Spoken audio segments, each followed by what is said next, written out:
నమస్తే. Last time నేను పెట్టిన వీడియో చాలా వైరల్ అవ్వటంతో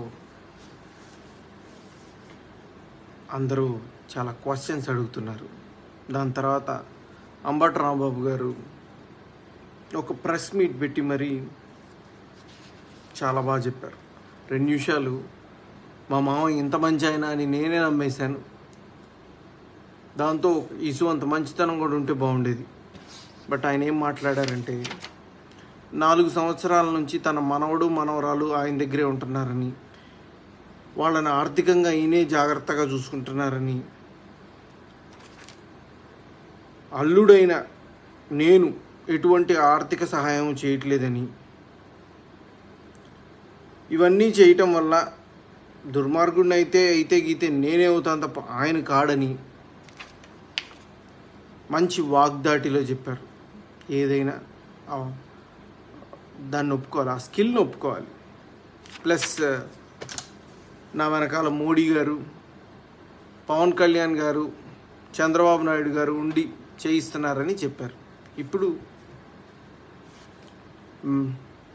టాపిక్లోకి వద్దాం. ఇది నేను మీకు 2023 మార్చ్ 3 పంపించిన వీడియో చూడండి.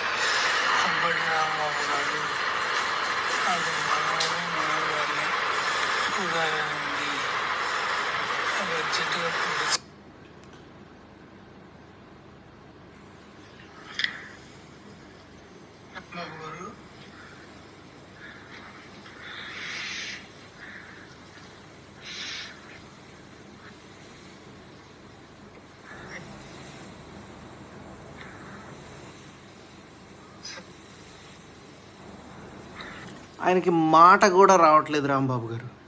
మాట ఈ స్టేజ్లో కూడా మనవణ్ణి మనవరాల్ని చూడాలనుంది ఐసీయూలో. ఇవన్నీ నేను మీకు ఎన్ని వీడియోస్ ఎన్ని మెసేజెస్ పెట్టాను. I'm ready to do anything. నాకు నా తండ్రి ఆఖరి క్షణాల్లో ఉన్నారు. మార్చ్ 22 నా తండ్రి మరణించినప్పుడు తన మనవణ్ణి మనవరాల్ని చూసుకోలేదని ఒక తాత తన గుండెల మీద ఎత్తుకొని పెంచిన మనవణ్ణి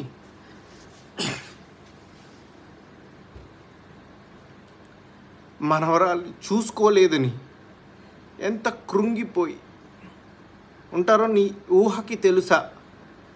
ఇదేనా మీ మంచితనం? దీని గురించేనా మీరు మాట్లాడుతుంది? అంటే మీ ఫ్యామిలీని క్వశ్చన్ చేస్తే ఎంత దుర్మార్గం చేసేస్తారా? ఒక తండ్రి ఆఖరి కోరిక తీర్చలేని ఒక కొడుకుగా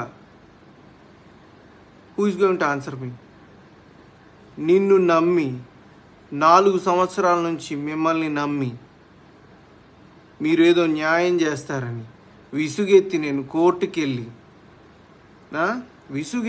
కోర్టుకి వెళ్తే నా తండ్రి ఆఖరి క్షణాలలో తన మనవణ్ణి మనవరాల్ని చూసుకోవాలని ప్రాధేయపడి మీ అందరికీ ఫోన్లు చేసి కాల్స్ చేసి ప్రాధేయపడితే పంపించలేదు.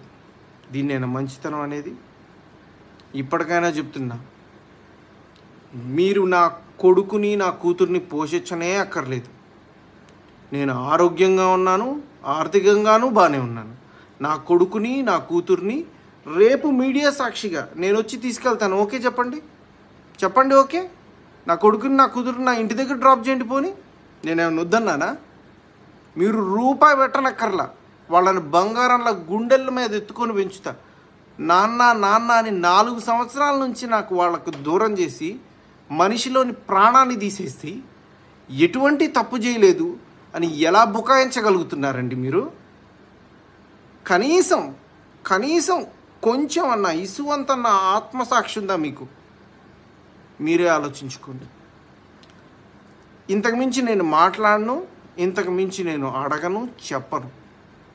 మీరే ఆలోచించుకోండి. ఇది ప్రజలే ఆలోచించుకుంటారు.